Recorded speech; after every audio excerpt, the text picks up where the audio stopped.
꼭 해야 되는 범위들이 있습니다. 외벽은 해야 된다 생각은 하는데 외벽이 아닌데도 해야 되는 범위가 있다는 것이죠. 시공을 할 때 놓치게 되면 문제가 또 올라오게 됩니다. 내가 생활하는 습관이라던가 관리의 문제로 인해서 문제는 또 생길 수가 있는 것이죠. 그 대부분의 원인이 습도 관리예요.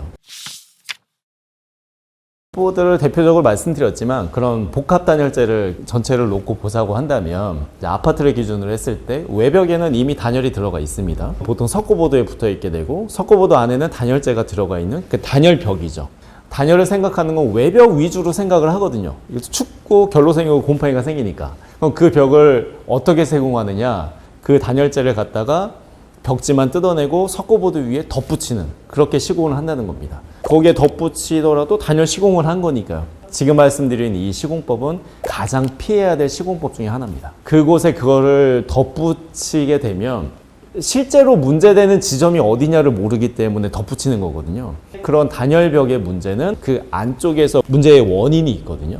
그걸 잡지 못하면 문제는 심해질 수밖에 없는 거예요. 왜 복합단열재가 세탁실, 발코니, 대피실 이런 데 사용되는 건 굉장히 좋습니다. 그런데 방으로 들어와서 특정 구역에 사용이 되면 오히려 문제를 키울 수 있다라는 것이죠. 제가 세 가지 강조하는 게 있어요. 첫 번째는 그 자재입니다. 자재의 특징을 알아야 되고 상담을 가서 방문 진단을 하고 여기는 어떤 자재, 여기는 어떤 자재 사용하는 게 좋다라고 해서 자재를 말씀을 드리고, 두 번째는 시공법을 말씀을 드려요. 자재를 붙일 때 어떻게 붙여야 되는지, 단열의 전문 시공법이 있거든요. 이 시공법을 어떻게 적용을 해야 되는지를 설명을 드리고, 세 번째는 작업 범위예요. 이 공간이 있을 때 방은 4면으로 이루어지게 되죠. 천장과 바닥까지 하면 6면이 될 텐데 주로 4면, 벽면을 생각했을 때 단열하면 외벽, 창문 있거나 바깥에 접한 그 벽만 생각하시는 경우도 있고, 반대로 내면을 다 해야 된다 생각하시는 경우도 있으세요. 그런데 단열은 꼭 해야 되는 범위들이 있습니다. 외벽은 해야 된다 생각은 하는데 외벽이 아닌데도 해야 되는 범위가 있다는 것이죠. 시공을 할 때 놓치게 되면 문제가 또 올라오게 됩니다. 문제가 올라오면 열심히 시공해 놓은 곳까지 또 영향을 주게 되죠.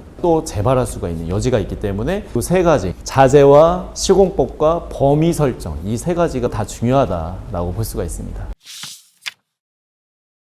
우선 내가 시공하려는 벽의 마감이 무엇이냐를 보면 좋습니다. 아파트의 대부분은 내단열 시공을 했습니다. 내단열이라고 하는 것은 골조의 안쪽 면에 단열재를 부착하는 것을 외단열이라고 하고요. 소형 건축물, 빌라라던가 연립주택이나 단독주택 이런 건축물들은 대부분 외단열을 많이 합니다. 내가 시공하려는 건물에 내 주거 공간이 외단열을 했느냐 내단열을 했느냐를 보는 게 첫 번째 좋을 것 같고요. 벽면에 보통 마감재를 석고보드를 쓰거든요. 석고보드냐 합판이냐 아니면 콘크리트냐 이거를 봐야 됩니다. 그거에 따라서 자재가 바뀌는 거예요. 벽면이 벽지가 발라져 있는데 벽지 뜯으면 바로 콘크리트가 나온다. 내가 단열재 두께를 두껍게 쓰면 쓸수록 면적 손실이 굉장히 커지겠죠. 이런 데에는 보통 복합 단열재, 이보드나 골드폭스보드, GCS보드 이런 단열재이면서 마감재 두께를 얇게 가져갈 수 있는 단열재를 쓰는 거고요. 석고보드로 마감이 되어 있고 그 석고보드 안쪽에 어느 정도 깊이가 있는 그런 벽이다 라고 했을 때는 아이소핑크라던가 비드법 단열재 이런 것들을 선택을 하는 것이 좋습니다.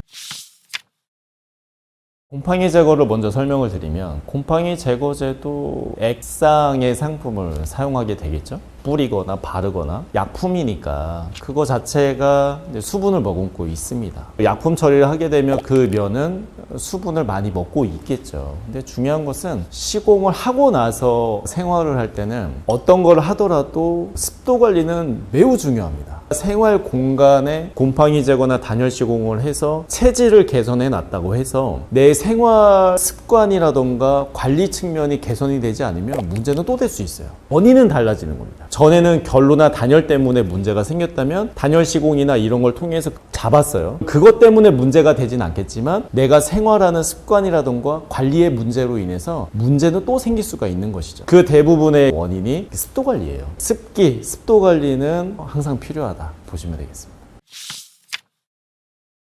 습도 관리는 이제 환기를 떠올리시면 편할 것 같은데, 이제 적극적인 환기와 뭐 수동적인 환기. 그 적극적인 환기라고 했을 때는 내 생활 공간에 창문들이 있는데 사이즈라던가 폭이 충분한가, 열어두었을 때 환기가 얼마나 될 것인가, 얼마나 자주 환기를 시켜야 될 것인가, 주기적으로 계속 신경을 쓰지 않는 이상 자연 환기가 쉽진 않습니다. 내가 생활하면서 가구도 있고 여러 가지 집안의 물품들이 쌓이게 되는데, 그런 것들은 또 환기의 어려움을 겪을 수밖에 없죠. 주거 공간은 항상 항온 항습을 유지하는 게 제일 좋은데요, 내가 환기를 통해서 그걸 유지하기가 정말 어렵기 때문에 최근에 강조되는 시스템이 무엇이냐면 강제 환기 시스템이에요. 강제 환기 시스템 중에 하나가 환기 시설이겠죠. 공조기라던가 뭐 팬이라던가 이런 걸 통해서 강제 환기를 시켜주면서 플러스 습도까지 잡는 이런 시스템을 활용하는 것이 가장 좋고, 아파트에는 다 환기 시스템이 방마다 갖춰져 있습니다. 활용할 수 있다면 그걸 활용을 해서 강제 환기를 지속적으로 시켜주는 게 가장 좋고요. 그게 아니라 창문을 여는 환기를 하신다고 한다면 겨울철에 한밤중에 창문 열어놓고 자면 춥잖아요. 게다가 아이까지 있으면 또 불가능합니다. 특히나 요즘에 창문을 열면 밖에 미세먼지라던가 오염물질이 들어오기가 더 좋은 환경이 된 이 시점에서는 창문을 활짝 열어서 전체 환기를 시켜주고 창문을 아예 닫고 하루에 두세 번 이렇게 해주는 게 좋고요. 자연환기가 아니라면 강제 환기 시스템을 갖춰서 그걸 적극적으로 활용하는 게 좋을 것 같습니다.